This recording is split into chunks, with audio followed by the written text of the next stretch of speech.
Case வரும், பணம் வராது. கேஸும் வரும், பணமும் வரும். வேலையே பண்ணாமல் பணம் வரும். வேலையே பண்ணாமல் பணம் வரும். அதனால தான் நிறைய பேர் ஜட்ஜ் ஆக மாட்டேங்கிறாங்க. சும்மாவே எடுத்துகிட்டு வந்து பணம் கொடுப்பான். இப்போ ஏன்பா இவ்வளோ பணம் கொடுக்குற லெவலுக்கெல்லாம் கேட்க வேண்டிய, நம்ம சைடில் அப்படிலாம் கேட்குறோம், நார்த்துலலாம் அப்படிலாம் இல்லை. பட் இங்கே இன்னும் கூட அந்த கல்ச்சர், அந்த நம்மளுக்கான அந்த ஒரு ஒரு ஒரு டிசிப்ளின்லாம் இருக்குது. அதெல்லாம் அப்படியே நம்ம மெயின்டைன் பண்ணணும், ரொம்ப முக்கியம். நம்ம ஈட்டிக்காரன் இல்லை. ஈட்டிக்காரன் தான் இன்னொருத்தனுடைய ரத்தத்தை உறிஞ்சி எடுப்பான். அதுமாதிரி ரத்தத்தை உரிய வேண்டிய அவசியமே இல்லை. நம்மளுக்கு என்னங்க வேணும்? காத்தாலேருந்து எழுந்த பிறகு ஒரு காஃபி வேணும், ஒரு டிஃபன் வேணும், மதியம் சாப்பாடு வேணும், சாயங்காலம் திரும்பி வந்து ஒரு டீ காஃபி ஸ்நாக்ஸ் வேணும், நைட்டு ஏதோ ஒரு டிஃபன் வேணும், போயிட்டு வரதுக்கு ஒரு கார் வேணும், இருக்கிறதுக்கு ஒரு வீடு வேணும். மினிமம் நம்மளுக்கு என்னென்ன ஏசி இருக்குது, இன்னும் என்ன வேணும்? நம்மளுக்கு அப்படி தோணிடுச்சுன்னா நம்மளுடைய அட்டென்ஷன் வந்து நல்லது பண்ணணும், சரியாக செய்யணுன்ற ஒரு நோக்கம் வரும். நம்மளுக்கு பணம் மிஷின் மாதிரி நம்ம ஆகிட்டோம்னா நம்மளுக்கு ஒருத்தர் கூட ஜூனியராக இருக்கிறதுக்கே விருப்பம் இருக்காது. எனக்கு என்னுடைய ஒய்ஃபும் வந்து அட்வொகேட்டு, அவங்க பேர் உஷான்னு பேர். அவங்கனால தான் இன்றைக்கி நான் ஜட்ஜாக உட்காந்துருக்கேன் அப்படின்றத நான் பகிரங்கமாக ஒத்துக்கணும். இங்கே அவங்க ப்ராக்டிஸ் பண்ணியிருந்தாங்கன்னா அவங்க ஜட்ஜாக இருப்பாங்க. எவ்ரிபடி நோ எப்படி பண்ணுவாங்க அப்படின்னு சொல்லி. She sacrificed her life for me. That is the beauty of a husband and wife relationship. எதுக்கு சொல்கிறேன்னா, அந்த கல்யாணம் எங்களுக்கு 1997 நடக்கும்பொழுது என்னுடைய ஸ்டைப்பண்ட் 750 ரூபா, அவங்களுடைய ஸ்டைப்பண்ட் 750 ரூபா. 97 750 rupees. ஸோ டோட்டல் இன்கம் என்ன? 1500 rupees. அதெல்லாம் எங்களுக்கு தோணவே இல்லை. இன்றைக்கி நினச்சா திக்குன்னுது, எந்த தைரியத்தில் பண்ணோன்னு சொல்லி தோணவே இல்லை.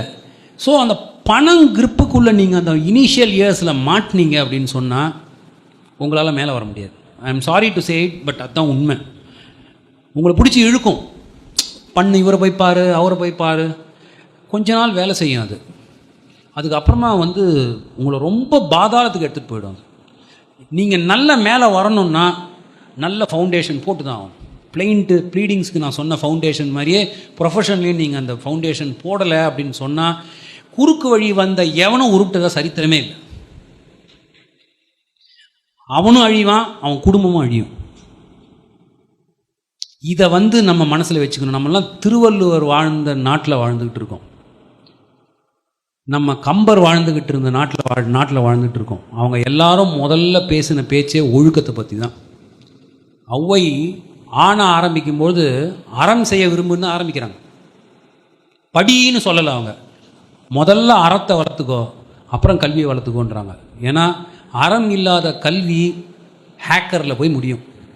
இன்றைக்கி ஹேக்கர்லாம் யார் தெரியுமா? பெரிய இன்டெலிஜென்ட் ஆளுங்க. ஒழுக்கமே கிடையாது, ஒழுக்கம் கிடையாது அவங்கக்கிட்ட. ஐஐடி ஐஏஎம் படிக்கிறாங்க, தூக்கு மாட்டுன்னு சாவறாங்க. இவங்க என்ன படித்து என்ன பிரயோஜனம்? அப்போ எங்கேயோ ப்ராப்ளம் இருக்குது. இது நம்மளுக்கு நடக்கக்கூடாது. இன்னும் கூட இங்கே நிறைய சான்ஸ் இருக்குது, அதுக்கு நல்லா வரத்துக்கான சான்ஸ் இருக்குது. ஏன்னா நார்த்துலலாம் நான் நிறைய போய் பார்த்துருக்கேன். ஈவு இறக்கமே கிடையாது, இறக்கமே கிடையாது. 2, 3 ஃபுல் ஸ்டாப் வச்சுட்டு 3 லட்ச ரூபா ஃபீஸ் போடுவாங்க. அதுக்கு பேர் செட்டிலிங் அப்படின்னு ஒரு பேர் கொடுப்பாங்க. அதுக்கு செட்டிலிங். அதுக்கு இன்னொரு பேர் கான்ஃபரன்ஸ்.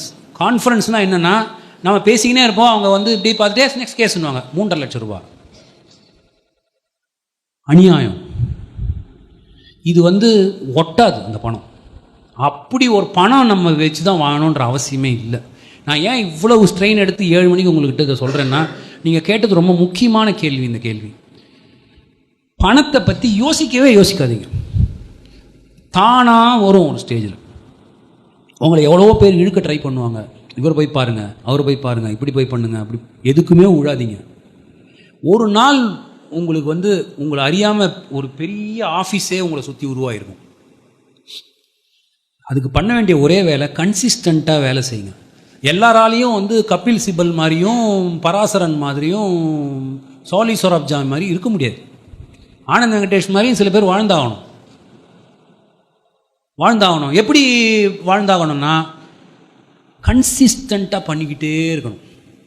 ஒரு வேலையை எடுத்தால் கன்சிஸ்டண்ட்டாக பண்ணிக்கிட்டே இருந்தால் என்ன ஆகும்னா, நம்மளுடைய பிரெயின் அப்படியே வயர் ஆகிடும். அதுக்கு ஜேர்னல் எடுத்து படிக்கிறது ஆரம்பத்தில் ரொம்ப கஷ்டமாக இருக்கும். ஆனால் அது ஒரு பழக்கமாயிடுச்சுன்னா வியாதி மாதிரி ஆகிடும். எனக்கெல்லாம் அந்த வியாதி உண்டு. சனிக்கிழமை ஞாயிற்றுக்கிழமையெல்லாம் இந்த குவார்டர் அடிக்கிறவங்களுக்கெல்லாம் கை இப்படி நடுங்கும் சாயங்காலம் ஆச்சுனாக்கா. அது மாதிரி எனக்கு சண்டே அன்றைக்கி நடுங்கும். ஏன்னா அந்த ஜேர்னலை எடுத்து படிக்கணுன்றது அந்த லெவலுக்கு எடுத்துன்னு போயிட்டேன் நான். அதை இன்றைக்கி கூட நிறைய பேர் பெரிய ப்ளஸ்ஸாக பார்க்குறது, நான் இப்படி கை என்னுடைய பேடுக்கு போகும்போது ஒரு சந்தோஷமான விஷயம், நீங்கள் உங்களுடைய கை பேனாக்கு போகுது. அது I am very happy about that. At least நீங்கள் அதை எடுத்து எழுதுறீங்க பாருங்கள், அதுவே உங்களுக்கு ஒரு பெரிய ப்ளஸ். அதனால் கன்சிஸ்டண்ட்டாக பண்ணிகிட்டே இருங்க. நியாயமாக இருங்க. நியாயம்தான் உங்களை கடைசியில் எடுத்துகிட்டு போகும். குறுக்கு வழி எதுவுமே உங்களை கூட்டிகிட்டு போகாது. போகிற மாதிரி பண்ணி பாதாளத்தில் தள்ளி விட்டுருவோம் உங்களை.